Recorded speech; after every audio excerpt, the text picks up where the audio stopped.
continuidade, então, ao assunto anterior, a gente falou um pouquinho de macronutrientes. Nessa aula eu quero trazer para você o conceito de índice glicêmico e carga glicêmica. O que isso tem a ver com a alimentação e como isso influencia metabolicamente, tá? Então, o índice glicêmico basicamente avalia a capacidade de um alimento em elevar a glicemia, que é a glicose no sangue. Então, o que significa? Você comeu uma porção de arroz. Em quanto tempo aquele arroz vai ser digerido e vai aumentar a sua glicose no sangue, que é a glicemia, tá? Sei lá, antes de comer o arroz, você estava em jejum, estava 70. Depois de comer o arroz, em quanto tempo aquela glicose foi para 120, 130, tá? Então, essa velocidade com que o alimento é capaz de elevar a sua glicemia me mostra o índice glicêmico dele. Quanto maior o índice glicêmico, num contexto geral, pior é aquele alimento pensando para nossa metabolicamente, tá? Então, é assim, índice glicêmico. Qual a velocidade, quanto tempo ele leva, aquele alimento, para elevar a sua glicemia. Quanto maior, pior, tá? Seria isso. Mas vocês vão ver que, na verdade, tem outras coisas que a gente tem que analisar.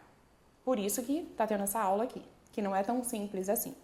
Então, o índice glicêmico ele é calculado a partir da mensuração da glicose sanguínea por um período de 2 horas depois da ingestão de 50 gramas de carboidratos de um alimento teste e comparado a esse resultado com um alimento de referência, que seria o pão branco ou a glicose pura, tá? São os dois que têm maior índice glicêmico para a gente usar como referência para ser feito ali esse parâmetro índice glicêmico, certo?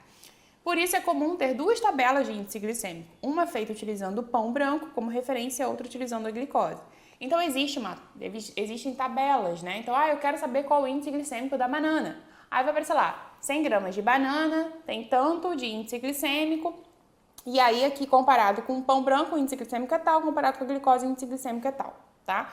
Então, o índice glicêmico foi feito justamente para a gente criar essa tabela e ter ali uma informação de qual o índice glicêmico dos alimentos em geral, principalmente os mais ricos em carboidrato. Então, né, os efeitos do índice glicêmico no nível de glicose sanguínea. É isso que eu estou mostrando para vocês no gráfico. Quanto maior o índice glicêmico de um alimento, mais rápido a glicose aumenta. Então, um índice glicêmico alto, a glicose aumenta mais rápido ali no sangue, ó, no gráfico, é o vermelhinho. Um índice glicêmico mais baixo, a glicose demora a aumentar no sangue e ela não faz nenhum pico. Ela se mantém mais constante ali, que é o que a gente tem que priorizar na nossa alimentação, na nossa rotina, para a gente não ter pico de glicose no sangue, porque o pico é o problema, né? Em geral, ficar fazendo pico de glicose, a gente faz pico de insulina e isso a longo prazo cria uma resistência à insulina. Vocês vão aprender isso na aula de resistência à insulina, quando eu falar mais de exames também, tá? Então, quando a gente pensa em número, isoladamente, índice glicêmico, o que me mostra o que é um bom índice glicêmico? Em relação ao pão, um índice glicêmico baixo é menor ou igual a 75. Em relação à glicose, um índice glicêmico baixo seria menor ou igual a 55. Então, sempre que você vê uma tabela de índice glicêmico de algum alimento, você tem que ver se está comparando com pão ou com a glicose, tá? Só para você saber se tá nessa classificação de baixo ou de médio ou de alto. Então, de médio, se for uma comparação com o pão, a tabela do pão seria de 76 a 94. Com a glicose, de 56 a 59. E um índice glicêmico alto, maior ou igual a 95, se for comparado com pão, se for comparado com a glicose, maior ou igual a 70, tá? Não precisa gravar isso. Gente, isso aqui é uma aula mais para informação, sabe? Conhecimento de vida. Vocês vão entender o porquê que eu tô falando que é mais para informação quando eu chegar mais pro final da aula ali. Porém, o índice glicêmico de um alimento pode variar de acordo com o seu preparo, de acordo com o conteúdo de fibras que tem nele, de acordo com a quantidade de proteína, de gordura. Depende também da combinação que é feita na refeição. Ou seja, combinar carboidratos com outros alimentos contendo proteínas, fibras, gorduras vai alterar a velocidade de absorção e, portanto, o índice glicêmico da refeição como um todo que deveria ser considerado.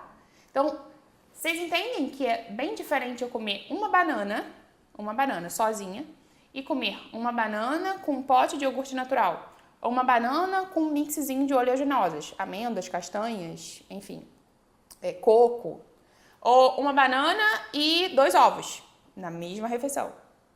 Não é totalmente diferente? Vocês já acham que a velocidade com que a banana vai ser digerida e absorvida quando eu como ela sozinha vai ser a mesma que ela vai ser digerida e absorvida quando eu como com outras fontes aqui de gordura, de proteína?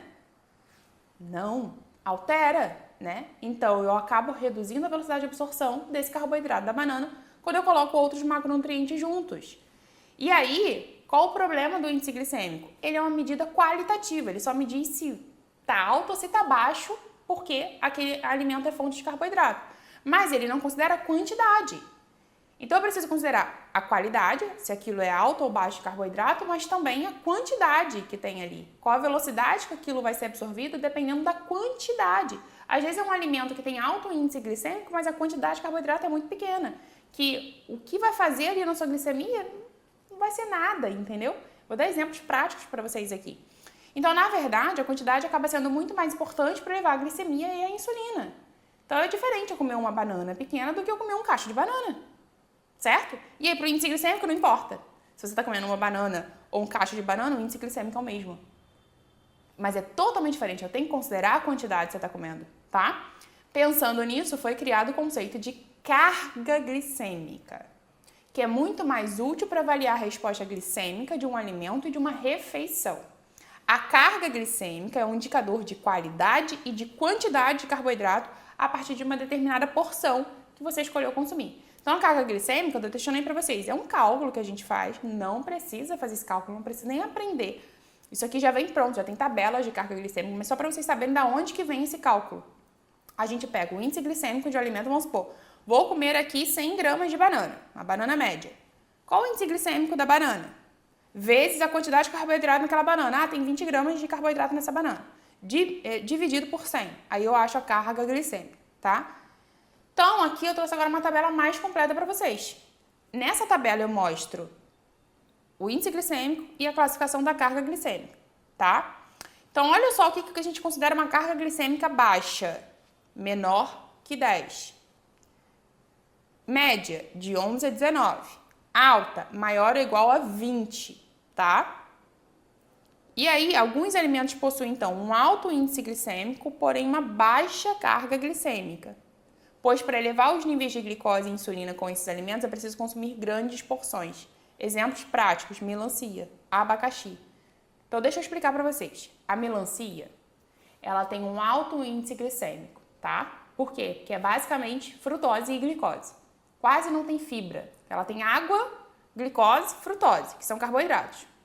Então quando você come uma melancia, o que acontece? Esse carboidrato é absorvido rapidamente e eleva a sua glicemia. Então, ela tem um índice glicêmico, a velocidade de absorção daquele carboidrato que tem ali, e ela é de fácil digestão, né, que é basicamente água. Então, a velocidade de absorção é muito rápida. Então, ela tem um alto índice glicêmico. Então a melancia, eu não posso comer melancia porque ela tem alto índice glicêmico. Porém, a quantidade de carboidrato que tem nela é baixa. Então, por isso que eu não tenho que avaliar só a qualidade, ou seja, não é só a velocidade com que aquilo é absorvido, mas a quantidade também. Então, a melancia tem um alto índice glicêmico, porém tem uma carga glicêmica baixa. O abacaxi é a mesma coisa. Tem um alto índice glicêmico porque tem pouca fibra, não tem proteína, não tem gordura. Tem um alto índice glicêmico que é rapidamente absorvido, mas tem pouco carboidrato na porção. Já tem outros alimentos que têm alto índice glicêmico e também tem alta carga glicêmica porque tem muito carboidrato na porção. Exemplo, macarrão, arroz, batata, né? Então, tapioca. Tapioca é basicamente só carboidrato. Você pega ali 100 gramas de tapioca, né? Sei lá, tem 80 gramas de carboidrato. É quase 100% carboidrato. É bastante carboidrato. E a tapioca tem um alto índice glicêmico, porque ela não tem fibra. Então, ela é absorvida muito rápido, aquele carboidrato da tapioca. Então, a tapioca tem alto índice glicêmico e alta carga glicêmica. Então, olha onde eu quero chegar com vocês. Olha essa tabela aí que eu trouxe justamente mostrando esses exemplos. Vamos ver o exemplo da melancia.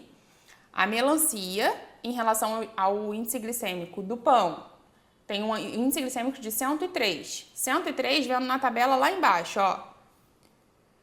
Para ser baixo, teria que ser menor que 75. Para ser médio, de 76 a 94. Para ser alto, maior que 95. Então, a melancia comparada com o pão, ela tem um alto índice glicêmico. A melancia comparada com a glicose tem 72 de índice glicêmico. Qual é o índice glicêmico da glicose para ser considerado alto? Maior que 70?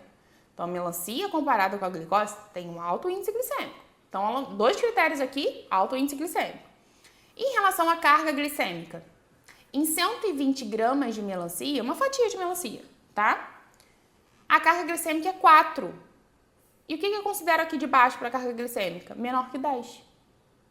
Então, foi exatamente o que eu falei. A melancia é um tipo de alimento que ela tem uma baixa carga glicêmica. E a carga glicêmica, no final das contas, é o que mais interfere para mim. Porque com essa carga glicêmica, ela não vai impactar tanto na sua glicemia. Agora, vamos ver a banana. A banana, comparada com o índice glicêmico do pão, tem em torno de 74, podendo ser um pouco mais. Quanto mais madura tá a banana, maior o índice glicêmico dela, tá? Então, a banana mais verde, ela é de mais difícil digestão, demora mais, então tem um índice glicêmico menor. A banana muito madura tem um índice glicêmico maior, tá? Porque ela se torna de mais fácil digestão, aquele carboidrato é absorvido mais rápido. Então, por isso que tem um mais 5 aí, pode chegar até mais 5 do que, então até 79. Vamos considerar esse 74. E aí, em relação ao pão branco, a banana teria um índice glicêmico aqui, variando de baixo a médio. Em geral, a banana tem médio índice glicêmico, tá? Em relação à glicose, também ia variar aí de baixo a médio, tá? Então, a banana mais madura, médio índice glicêmico. Em relação à carga glicêmica, a banana fica aqui no 12. Em 120 gramas de banana, ela tem 12 de carga glicêmica. Vamos ver na tabela. Carga glicêmica do alimento, em 12 ficaria em médio. Então, a banana, a gente considera que tanto pela carga glicêmica quanto pelo índice glicêmico, ela tem uma carga glicêmica média. Então, ela não é ruim metabolicamente, mas também você não pode abusar, principalmente se você for consumir muito, tá? Vou pegar só mais um exemplo aqui, depois vocês vão poder analisar isso aí com calma. Então, o arroz branco, né?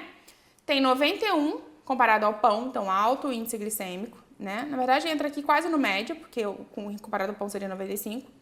64 comparado à glicose, então entra aqui no médio, né? E aí, em relação à carga glicêmica, teria que ser maior que 20. Em relação à carga glicêmica, tem 43 em 150 gramas de arroz. Então, ele tem uma alta carga glicêmica, foi o que eu falei pra vocês. Então, varia ali de índice glicêmico de médio a alto, tá? Dependendo da quantidade que você vai consumir, tem uma carga glicêmica alta. Então, lembra que a carga glicêmica é o que mais importa. Então, para resumir essa aula aqui para vocês, não se importem só com o índice glicêmico do alimento. E se for um alimento que você sabe que tem um índice glicêmico alto, como eu dei o exemplo da tapioca, ou é só uma fruta, só um abacaxi, só uma melancia, só uma banana, né? Que são frutas que têm mais manga. Manga é uma das frutas mais ricas em carboidrato. Caqui, manga, banana, tem mais carboidrato. Então, quando você sabe que é um alimento que ele tem mais carboidrato na composição dele, arroz, macarrão, pão, o que vocês vão fazer para tentar reduzir a carga glicêmica desse alimento? Colocar uma proteína junto, colocar uma gordura junto. Então, é por isso que é inteligente uma pessoa consumir uma tapioca que o recheio é banana. É inteligente fazer isso pensando metabolicamente, pensando em saúde? Não! Você está consumindo só carboidrato, um de alto índice glicêmico, um de médio índice glicêmico. A carga glicêmica dessa refeição tá gigante. Então não é mais fácil pegar essa tapioca e botar um queijinho Minas ali no meio, porque aí vai ser uma fonte de proteína, ou botar um peito de frango desfiado? Caramba, aí você tá botando proteína junto com a tapioca, que é de alto índice glicêmico e alta carga glicêmica.